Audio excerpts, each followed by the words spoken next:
Vous vous rappelez ce que disait Macron Ier avant qu'il devienne président, en 2017, sur les ministres qui étaient mis en examen?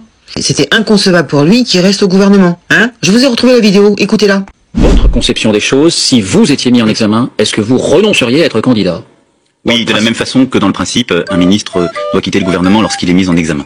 Vous savez, devenir président de la République, c'est être le garant des institutions, dans notre Constitution. Ça veut dire être celui, au-delà de l'action qu'il a à mener, de ce qu'il a à dire, qui garantit la dignité de notre vie publique et le bon fonctionnement de nos institutions. Pensez-vous que c'est possible lorsqu'on a soi-même des démêlés qui préexistaient? Je ne crois pas. Vous avez entendu? Encore de belles paroles. Un fake, comme disent les jeunes. Être le garant de nos institutions. Ouais.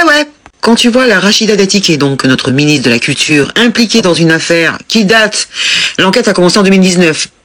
Mais les faits ont commencé entre 2010 et 2012, quand elle était eurodéputée et qu'elle avait signé une convention, soi-disant, ils appellent ça une convention, avec Renault.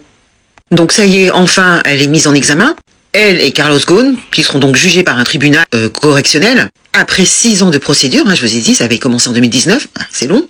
Et donc les juges d'instruction ont ordonné la tenue d'un procès, entre autres pour corruption et trafic d'influence, c'est pas rien. Donc à l'origine de cette affaire, une sale affaire, je vous ai dit donc une convention qu'elle avait signée en 2009 entre Rachida Dati et le groupe Renault, Nissan, présidé à l'époque par Carlos Ghosn, alors qu'elle était eurodéputée. Et c'est là où ça devient intéressant parce qu'elle aurait perçu 900 000 euros entre 2010 et 2012, sans avoir réellement travaillé pour eux. C'est bon, c'est bien, j'aimerais bien moi toucher 900 000 euros pour avoir rien fait. Et ça, c'est l'enquête qui l'a prouvé.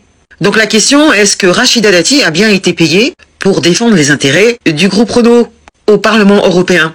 Alors bien sûr, elle a toujours contesté ces accusations, criées à la cabale contre elle, bien sûr, c'est la victime.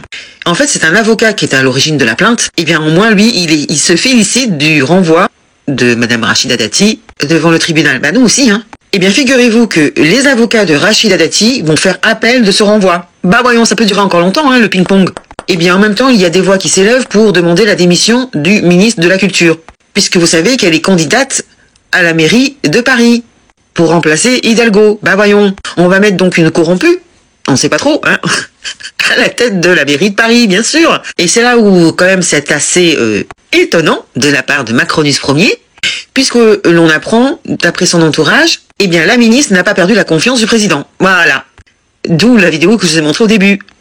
Il dit un renvoi n'étant pas une condamnation, donc il joue sur les mots en plus, elle poursuivra son travail au gouvernement. Quand je vous dis qu'ils s'entraident, c'est parce que chacun a un gros dossier sur l'autre, donc ils se protègent, tous, les uns les autres. Et Carlos Ghosn alors? Eh bien lui, il n'a plus quitté le Liban, où il a trouvé refuge, en 2019. En plus, c'est pas la seule affaire qu'elle a aux fesses, Madame Rachida Dati. Il y a eu aussi GDF Suez.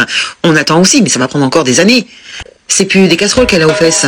C'est une batterie de casseroles. On est chez Top Chef. Alors, je sais pas ce que vous en pensez. Moi, je trouve ça super grave. Parce qu'on parle de ministre.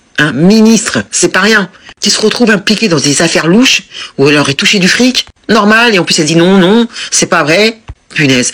Écoutez, quand il y a une enquête et qu'on vous sort des choses comme ça, c'est qu'il y a derrière des preuves. Donc, faut arrêter le délire. Donc, elle va faire appel en plus du renvoi. Je vous dis, ça va encore traîner, je sais pas jusqu'à quand, jusqu'à ce qu'elle devienne maire de Paris. Non. C'est du pur lobbying comme ils font tous, mais elle s'est fait attraper. Ça serait bien qu'il y ait une justice dans ce pays parce que ça commence vraiment à bien faire. Alors, si vous êtes d'accord avec moi, partagez la vidéo et je vous dis à très bientôt pour une prochaine dinguerie. Salut les gueux, ciao. J'en fais partie.